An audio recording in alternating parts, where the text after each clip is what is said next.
So average speed, as we already discussed, is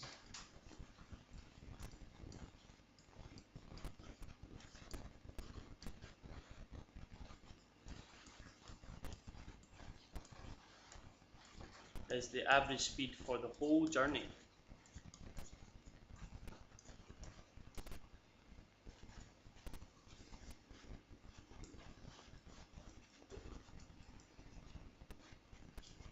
So it doesn't tell you what the speed is at a particular point in time. All it tells you is what the average speed for that whole journey is. So in the experiment that we just did, we see that the hovercraft its average speed is 0.9 meters per second, but you could clearly see that the hovercraft took a little time to speed up. So it's obviously not at that speed the whole time. All this is an average of all the speeds that are reached throughout that journey. So in order to calculate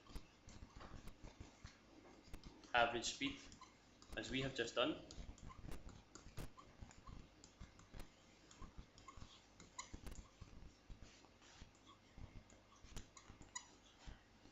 in order to calculate average speed, we need to know two things.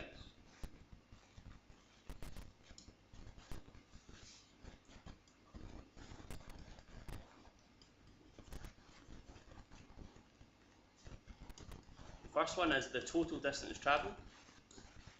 It was 3 meters in our case.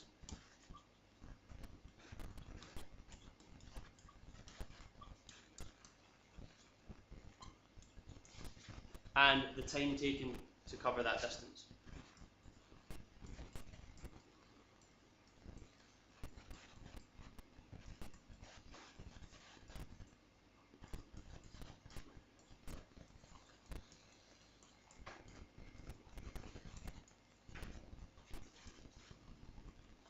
So if we draw it out in a rough diagram, we have our little track here, our little stretch of ground. Let's say that our starting point is A and our finishing point is B, and then we set a little vehicle of some description off at that distance. So to measure average speed,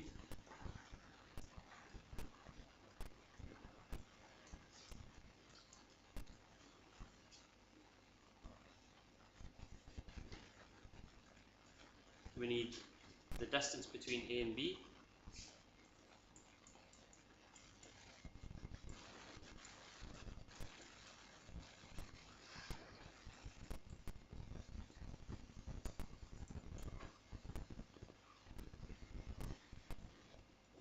and we also need the time taken to get from A to B.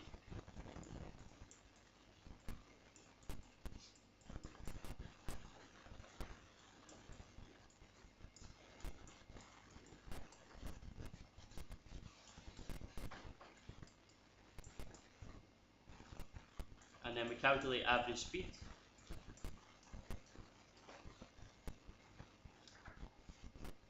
by doing distance travelled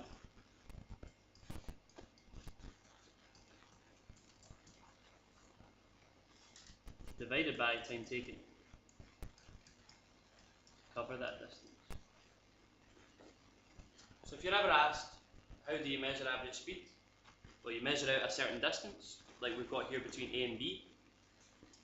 You calculate, or rather you measure the time taken to get from A to B, and then you calculate average speed, that should be average speed. Calculate average speed from the distance travelled divided by the time taken. That's exactly how an average speed camera works.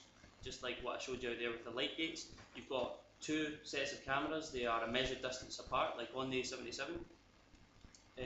The first camera will take a photo of the number plate of the car, and it will have a timestamp on that. Say 3:30 or 4 o'clock when I might be driving past that particular speed camera. Then when it gets to the second one, it takes another picture, matches that up with the first picture, and then calculates the time difference there. So they've got a time difference. They know that what the distance travelled is, because those cameras are a measured distance apart. It then uses the distance travelled divided by the time taken to calculate the average speed, If that average speed is greater than 50 miles per hour, then you get a speeding ticket.